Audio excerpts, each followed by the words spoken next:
Ano ang maswerteng kulay sa 2026 mga boss at ano ang mga masuswerteng numero sa 2026 mga bossing? O siya, may na mga bossing ko na kayo po ay gumamit ng mga kulay na pula dahil ang horse ay fire po yan mga bossing. Yan po ay sa 4 elements, siya po ay fire. Kaya napakaswerte ng kulay pula mga bossing ko sa 2026. Ganito po ang gagawin po ninyo mga bossing ko para kayo'y lumevel up at ang inyo pong wallet ay hindi maubusan ng pera. Gumupit po kayo mga bossing ko ng art paper or papel na pulang-pula mga bossing. Mainam pulang-pula. Or kung meron kayong tela, pulang-pula dapat mga bossing. Ilagay nyo po ito sa inyong wallet para hindi ka maubusan ng pera. Ganon din po mga bossing ko, gumamit ka ng mga wallpaper na pula mga bossing para bawat tawag sa inyo ay maswerte.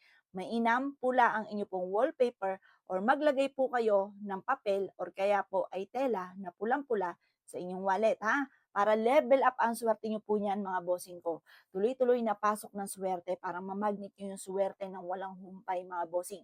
At ano naman po ang masuswerteng numero? Mainam mga bossing ko na bago ka lumabas ng inyong tahanan ay banggitin nyo ang numerong 369.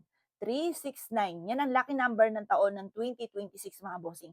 Bago ka lumabas ng bahay ninyo, kung pupunta ka sa inyo po negosyo, kung may lalakarin ka importante, or basta kayo po mga boss bago ka lumabas ng bahay po ninyo at para kayo ay swertihin, sundan ng kaswertihan, babanggitin nyo ang 369 kasi yan ang pinaka-lucky number ng taon ng 2026 mga bossing.